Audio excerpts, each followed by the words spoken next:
What's up, guys? So, we are working on the red Dodge engine again. Thing out there. And so plan is for today, we're gonna get this thing completely stripped and get it back, or get it in the crate, so we can send it back to them, get the new engine out of the crate, and all that kind of stuff. But we need to get this sent back. It's been a while, so I need to get it swapped out, and so we can get it sent back to them, get our core money back. So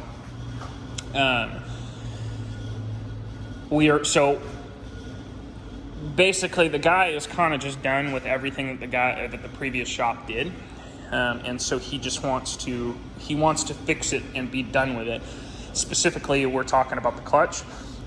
They put supposedly a South Bend 3250 in it. It is a South Bend clutch, but I'm not sure exactly what it is. It kind of looks like a 3250, but at the same time, who knows? It doesn't feel like it. When you drive in the truck, that clutch was horrible, absolutely terrible. And they said they put South Bend hydraulics in it, but we're not even sure about that.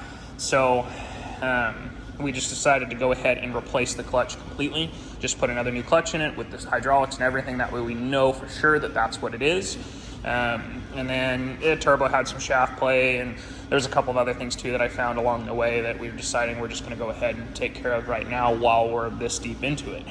Specifically the turbo as well. Like the clutch and the turbos are two, decent sized things, because, not that the turbo is that big of a deal to change once it's on the truck, but it's sitting right there on the floor. So why would you put a turbo that obviously needs to be replaced back on an engine when it's already off the engine? Like, that doesn't make any sense. And he's on the same page with it.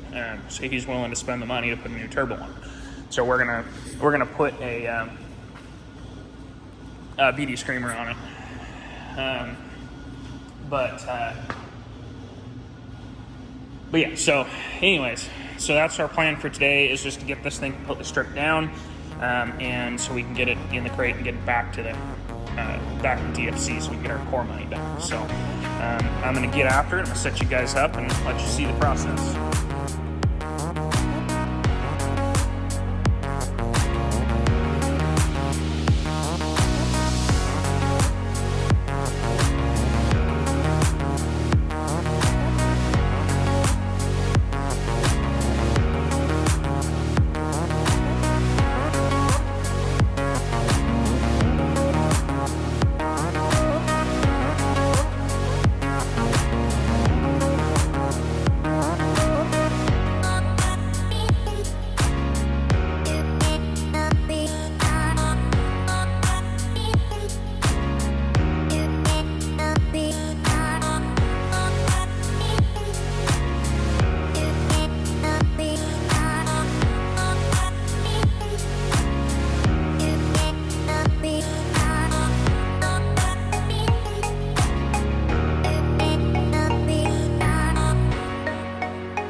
So I think it's pretty well done. We got everything stripped off of it. Now, typically I like to set the engines right next to each other and just kind of transfer parts from one engine to the other. But because of what we got going on here, and the fact that this one is in a pallet over here, basically what I'm going to do, I don't have a forklift currently, but basically what I'm doing, let me flip the light on.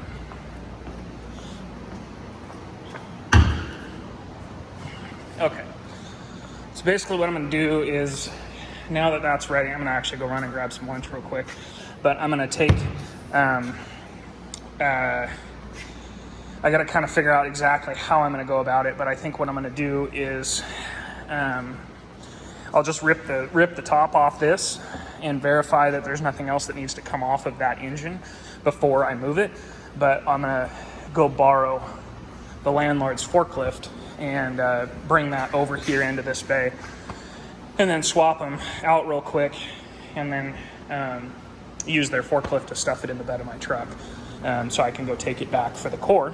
So, and I say I'm pretty sure that this is pretty much, you know, obviously with the cylinder head, I got to verify. There's a couple of things on the cylinder head I got to take off now that I'm thinking about it. Stuffed over here in the corner on the floor, but yeah, I got to take the grid heater off and take the, you know, the coolant temp sensors, and there's a couple of brackets and stuff that I gotta rip off there real quick.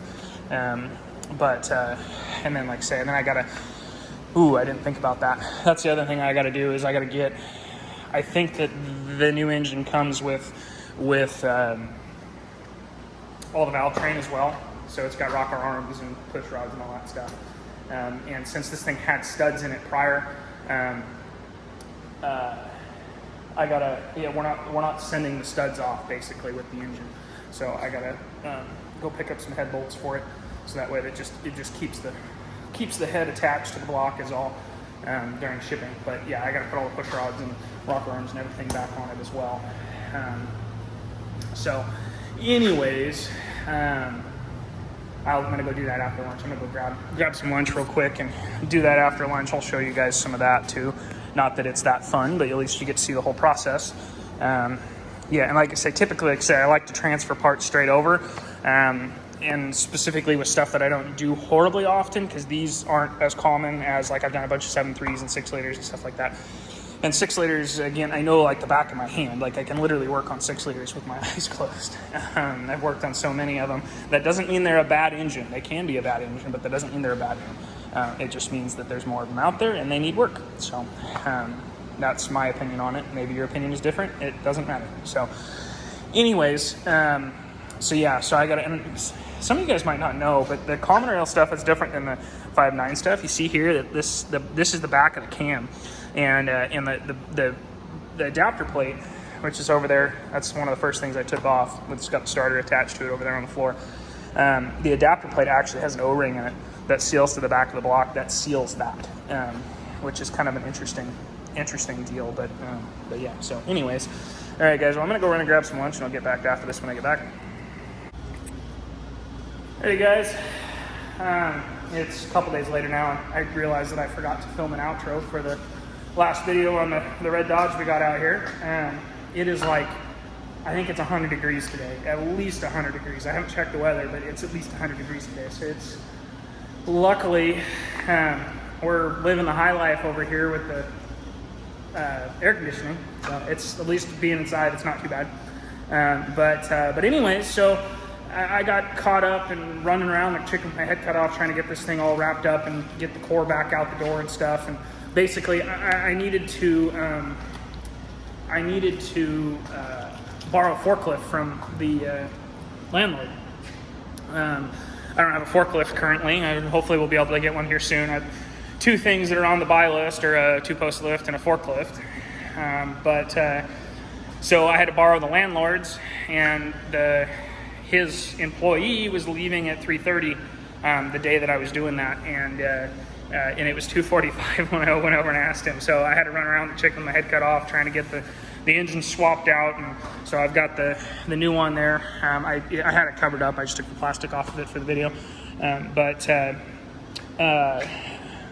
But yeah, so running around like chicken with my head cut off, I need the forklift to pull this engine out, and then I put the other engine in the crate, and then I needed it to move it around and put it in the bed of the truck and all that stuff. So I was kind of running through it, and I had to get the old cylinder head on that core as well. And so it was quite a bit to do in 45 minutes. That was including going all the way across to the other end of the complex and getting the forklift and taking it back and all that stuff. So anyways, at this point we are waiting on all the parts, the rest of the parts to show up. I mean, we got a lot. I just went and ordered $7,000 worth of parts for it. So we're doing all kinds of stuff to it. But so yeah, so that'll be for another video, another day. Hopefully the parts will be here this week sometime, I'm hoping. Probably it's Sunday today. Tomorrow I gotta work on this other truck, and I got another one that's coming in for my oil change and stuff. So I won't work on this tomorrow, but what my plan is, I'm gonna start getting, there's no reason why 90% of the stuff on the table over here can't go back on it, can't go on the new engine. So I'm going to go ahead and get after that. Probably it's Tuesday or Wednesday, I guess. So I'll film some of that. I don't know if that's boring or what, but leave a comment down below on, kind of what you guys like to see and want to see. Hopefully we'll have some real exciting stuff going on here soon. We're gonna do a little bit of whistling diesel, but with crappy old cars instead, in a dyno. I'll tell you this: crappy old gas car, dyno, and nitrous. Those are your three hints. Should be pretty fun. So, anyways, guys, we'll catch you on the next one.